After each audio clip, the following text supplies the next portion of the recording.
Greetings, Star Warriors. Welcome to the Mr. P channel. Welcome to part 4 of my fair and unbiased review of Star Wars. Well, yes, Solo, a Star Wars story. Okay, this being part 4, I'll talk a little bit more about what I liked in part 3. The battle was great. It was short but good. And the introduction of Beckett, played by Woody Harrelson, Rio, voiced by Jon Favreau, Chewbacca, played by, and I always have trouble with his last name, Johannes Sotomato. Sorry if I messed up his last name, folks. It's hard to pronounce. And Val, introduced by, played by Thandie Newton. Great introductions. That's how you introduce characters to a cast. The battle was short but good. I wished Rogue One was more like what we saw on Minban, more gritty. Anyway, we see, leaving off from part 3, everybody's in the AT hauler. It takes off from the Battle of Minban. They're leaving Minban. They go to they obviously go to another system, so we know the AP hauler has a hyperdrive on it. Even though it looks like a short-range vehicle, it has a hyperdrive. And we're introduced to the cringy shower scene. And yes, there is a shower scene, folks, with Han and Chewbacca sharing a shower. And the shots are like below the knees and above the, and from like the neck and above, from Han's neck and above. So you don't really see any of his flesh. You don't even see his chest. So Han's showering, and for some reason this cargo craft has a shower on it. Like, you know, an AC-130 Hercules, I know, doesn't have a shower on it. Well, anyway. Anywho, Han showering, you know, getting the mud off. Chewbacca comes in. Han looks up at him and he's like, "Could we do this one at a time?" And Chewbacca just snarls at him. And really, I know. I guess it was supposed to be funny. It was just cringy to me. So anyway, they're on the planet where they're going to steal the Colixium, the hyperspace fuel. The name of the planet, it temporarily escaped my mind, but it's not even that important. Just think of it as Hoth 2.0. It's a snowy planet with mountains. That's all you need to know about it. Mountainous, snowy planet. So, Han, Beckett, Tobias Beckett, and Val are on a mountaintop looking across a valley at the conveyance. A conveyance. What is a conveyance? A conveyance is the Star Wars equivalent of a train, similar to a inverted roller coaster at an amusement park. However, there's like a train above the track and a train below. It's like a double monorail. Think of it as a double monorail. So, Tobias Beckett is explaining how they're gonna steal the Colixium. The Rio will fly over the conveyance. Han, Chewbacca, and Beckett will jump onto the conveyance. Meanwhile, there's a bridge. There's going to be a bridge up ahead. Val is going to blow it up. She's going to use a grappling gun, something like Batman would use to hoist herself up to the the conveyance bridge. When she blows the bridge, the train cars will obviously slide off the track and go into the gorge below. Rio will drop cables to the train car they want. And instead of falling into the gorge, the train car that they want, they'll just take off with it. So that's the plan. Val says, what about Enfys Nest? Enfys Nest always beats us to the, a person who always interferes with their operations.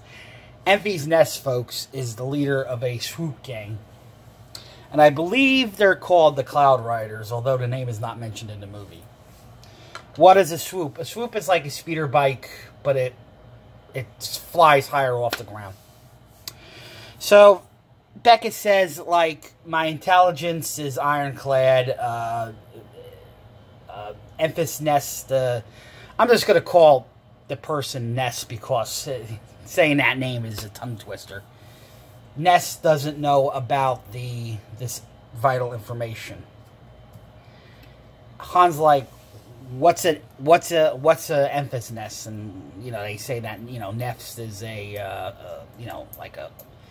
always beating them to the prize, and how this person's always one step ahead, it seems.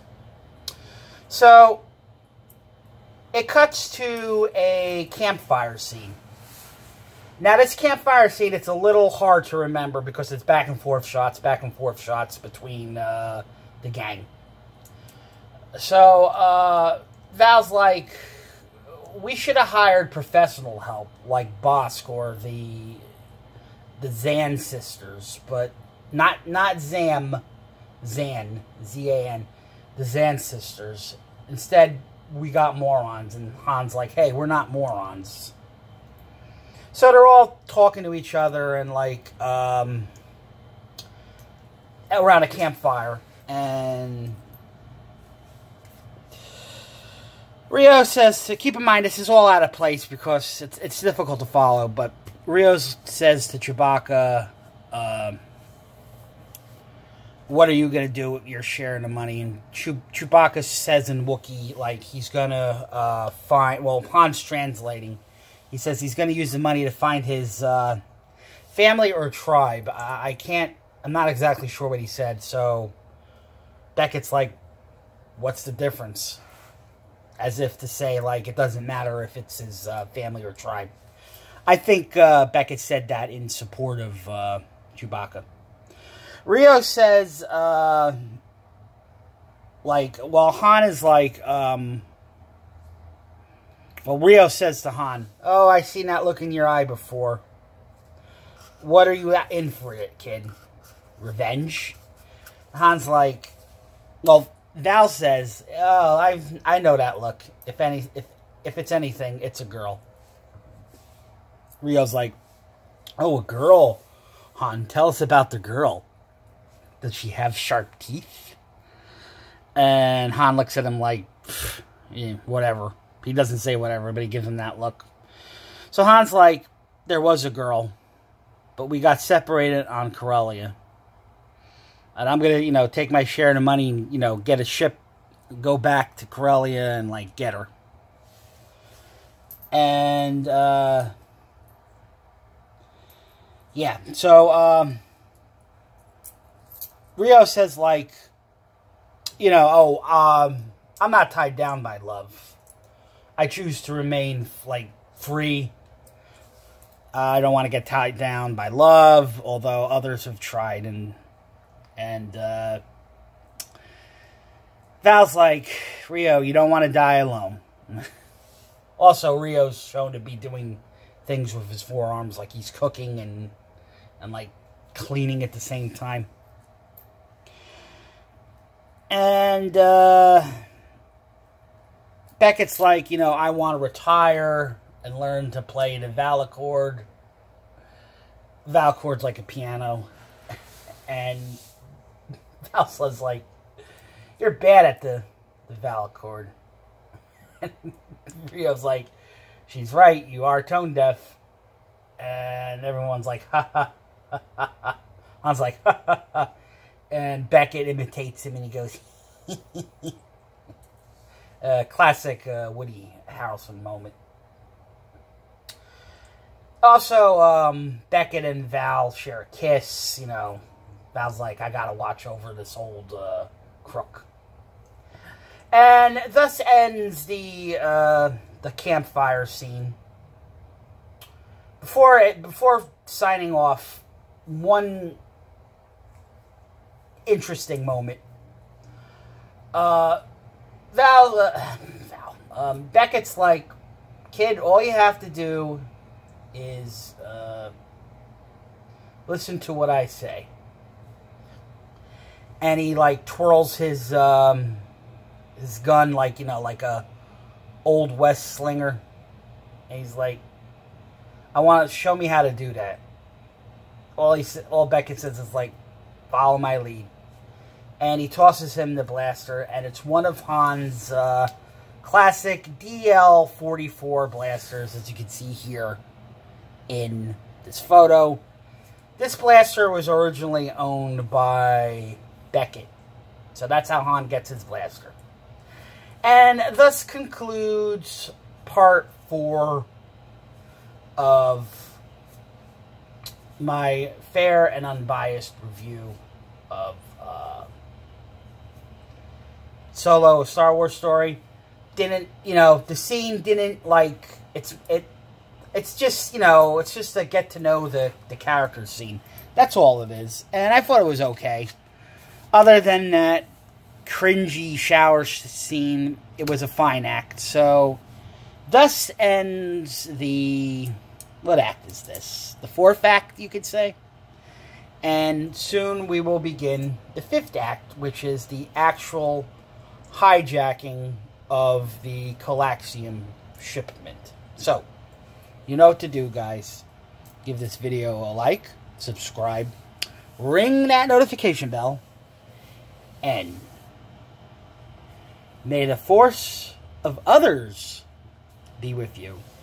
This is Mr. Pete of the Mr. Pete channel.